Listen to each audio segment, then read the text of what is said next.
السلام علیکم ورحمۃ اللہ وبرکاتہ۔ ناظرین، آج ہم ایک نہایت افسوسناک اور حساس واقعہ کے بارے میں بات کرنے جا رہے ہیں جو چند دن پہلے سوشل میڈیا پر بہت زیادہ وائرل ہوا۔ ایک ٹک ٹاکر کی ویڈیو سامنے آئی جس میں قرآن پاک کی آیات کے ساتھ انتہائی نامناسب اور بے ادبی والا روایہ اختیار کیا گیا۔ ناظرین، یہ کوئی عام بات نہیں ہے، یہ اللہ کے کلام کے ساتھ معاملہ ہے۔ وہ قرآن جو ہمارے لیے ہدایت ہے، رحمت ہے، اور جس میں ہمارے دنیا اور آخرت کی کامیابی ہے۔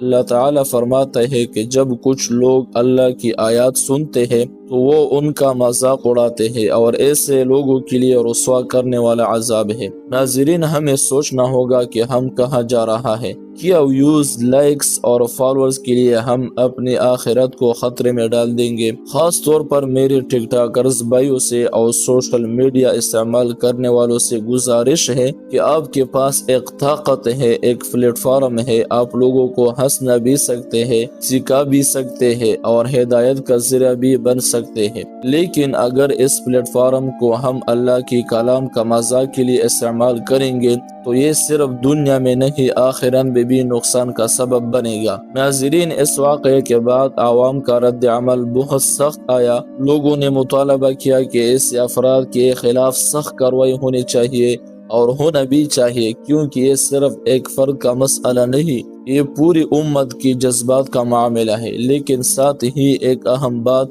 اگر کسی سے غلطی ہو جائے تو اسے فوراً توبہ کرنی چاہیے۔ اللہ تعالیٰ بڑا غفور الرحیم ہے، لیکن ساتھ ہی ایک اہم بات، اگر کسی سے غلطی ہو جائے تو اس سے فوراً توبہ کرنی چاہیے۔ اللہ تعالیٰ بڑا غفور الرحیم ذات ہے، لیکن شرط یہ ہے کہ دل سے معافی مانگنی جائے اور دوبارہ وہ غلطی نہ دہرا جائے۔